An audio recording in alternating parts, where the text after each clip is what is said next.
home. We have Kenyans who are saying, we have supplied to government, we've not been paid. The government of Kenya needs to pay them for services that have been rendered.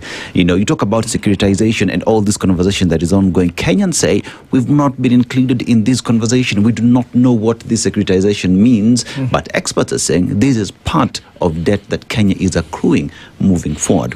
So when you talk about finding solutions to our own problems, these are things that the government of Kenya knows it has to do. These are things that are required by citizens, by the policies, by the law of the land to be done by wananchi. That we do not have to be told by IMF that there is debt that is missing. All we need to do is pay Kenyans and economy will sort itself out. Pay Kenyans their monies and there will be money in circulation and the economy will grow. You will collect more taxes as a government of Kenya that you do not need to go knock on IMF or World Bank because the economy will sort itself out. Kenyans will sort out themselves. I agree with you 100%.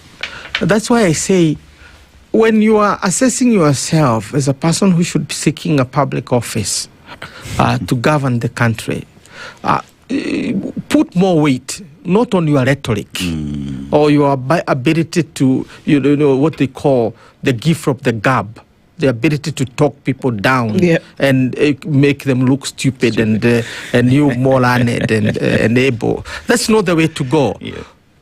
Get the basics about the economy. When I thought that one day I'll be a leader in this country, I started off as a teacher. Then at some stage I made the decision that I'm going to be a public person. And God told me in his own way that I am capable. So I diversified. I went to the economics, studied economy. I went to psychology, studied psychology. And finally I studied law.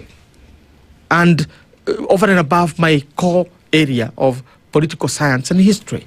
So that I can have this conversation. We are talking about fuel tax and IMF from a knowledgeable point of view. Because as a public person, you need to be knowledgeable. Countries are run by knowledge, not by rhetoric.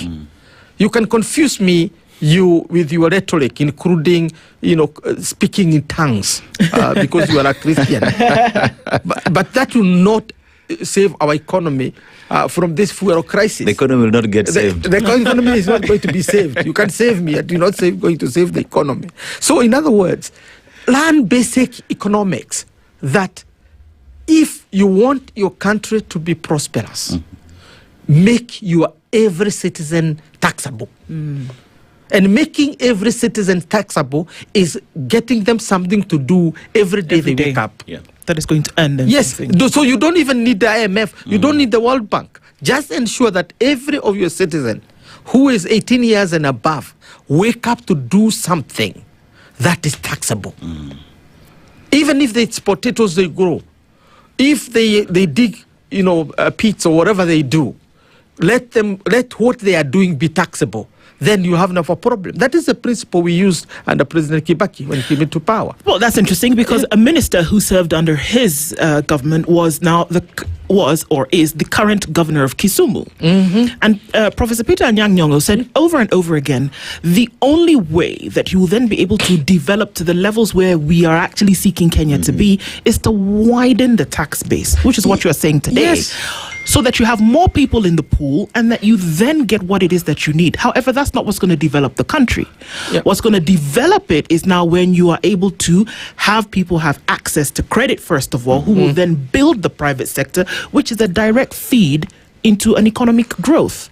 Yes, I'm proud of Peter. I'm a Professor Anyang' Nyong'o. I sometimes I call him my namesake. Because he is not just my teacher in the classroom, because he taught me at some stage. But he has also been a good teacher for me and many of my kind who love political economy. Because his statements are short, sharp, and I would say sweet and important. Why is that? Because currently we are having 3 million people, about that, who are paying the bulk of our taxes from the formal sector, and about the same number, 3 million, from the informal sector.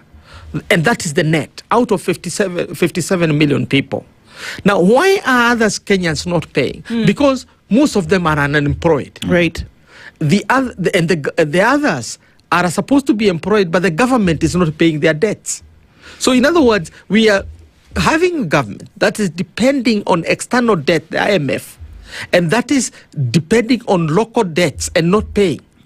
We introduced something called devolution and divided our country into 47 counties. Little did we know that we were also devolving the poverty of our people.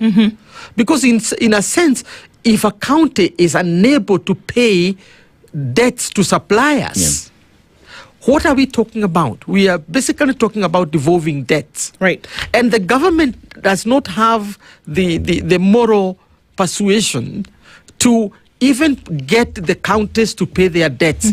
And it itself is not paying debt. So what we are having here are people who are living on hope that one day we will be paid. And what would happen if these people are paid?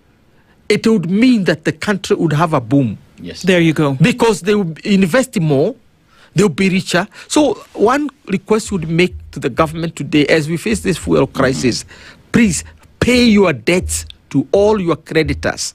Those who you have borrowed from, those who you have procured goods from, so that they can weather the storm as we go to the future. To change this architecture of fuel, fuel supply and fuel consumption, right, and make it a security issue, because it is a security issue. Yep. Sort out the mess, says Professor Peter Kagwanja, and you can actually do it. Those are the things that we're talking about this morning, necessary for us to have. We want to thank you for being here.